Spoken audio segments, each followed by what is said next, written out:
In this video, I will be showing you how to construct a shawl collar on a blazer jacket.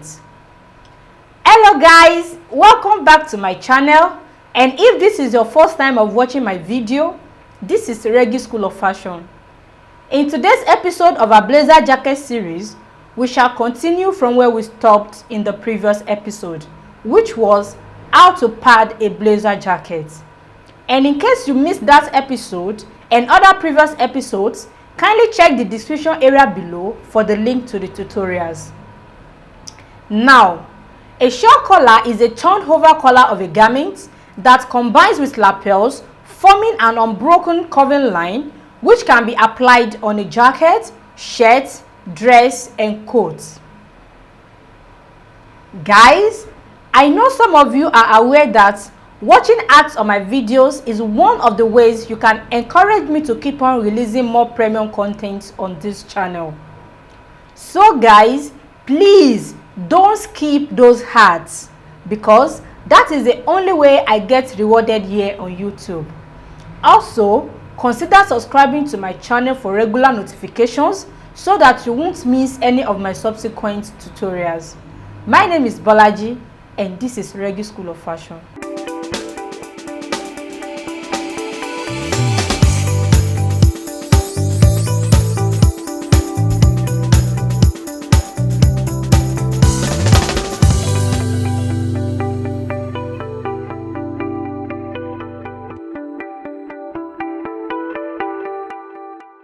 So guys, this is where we stopped in the previous episode. Padding of a blazer jacket. You can see I have my both pieces padded already. The front panel, this is the first one and this is the second one. After padding the chest area, the next step is to construct the collar, which will require joining all the pieces together. Now I will be moving to my sewing machine in order to show you the process of constructing a shawl collar. In constructing a shawl collar, the first step is to join the back collar together. That was the back collar that was drafted together with the front panel. Don't forget, when we were drafting this pattern, we have the back collar constructed together with the front panel. So this is where the front panel stops, which is the shoulder line. You can see the shoulder line for the front panel, and what we have from this point to this point is the back collar. Okay, so I have it on both pieces. Now I will be joining these edges together, which is the center of the collar, and it's going to be the right side facing the right side,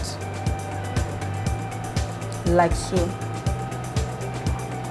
Now I will be stitching with 1/2 inch seam allowance. Now that I have the bodice joined, as you can see, then I will be joining the lining as well. This is the lining for the front panel. Okay, and make sure you've constructed the pocket slot inside your lining before joining this together.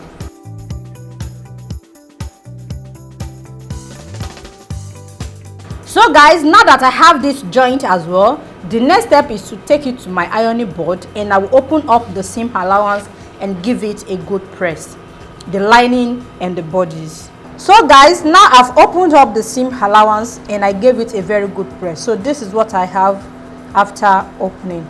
Okay, so the next step is to join the front panel and the lining together, right side facing the right side, and I will be aligning it like so. I'll make sure all my notches match each other.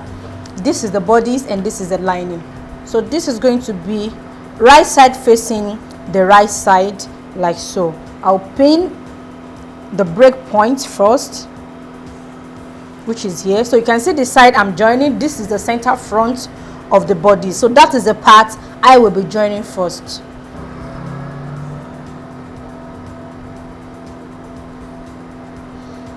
So I will match up the notch sides first.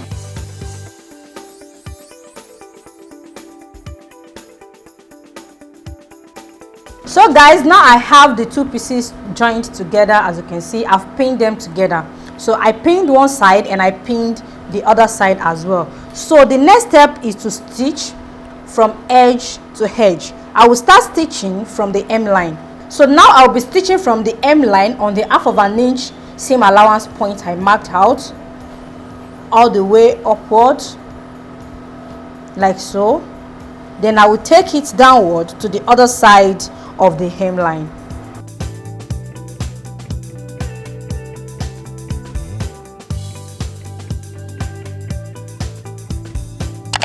Now I'm at the center of the back neckline and I'll be stitching the other side of the front panel.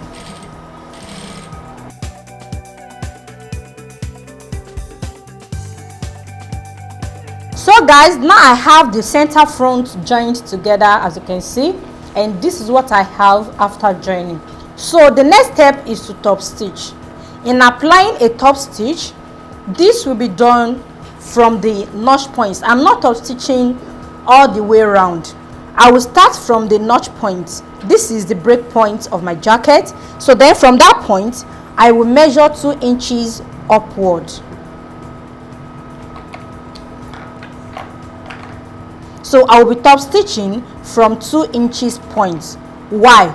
This is because we have to turn this to the wrong side, and while turning, it has to lay flat inside without squeezing, like so. Okay, then after turning, this is coming to the right side of the jacket, so I will be having it like so. You can see what I have. So by the time I top stitch, my seam will not be showing on the inside of the jacket. So that is why I took this up by 2 inches and I will push my seam allowance towards the bodies. So here is the break point. From this point, I will push my seam allowance towards the bodies, which is here. You can see what I have, like so. So from here, I will top stitch all around, then I will stop at the same point on the other side of the jacket. That is 2 inches above the break point.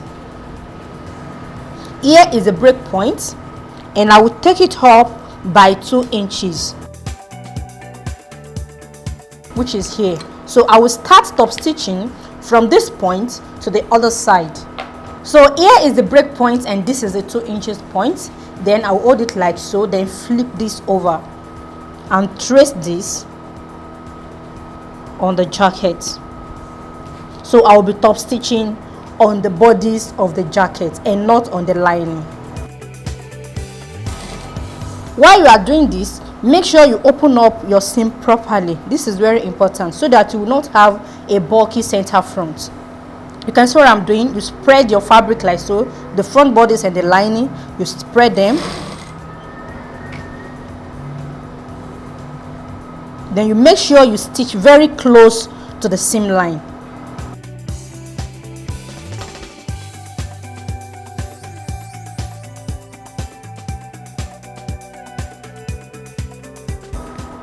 So here is the center, and I will stitch all the way to the other side of the front panel.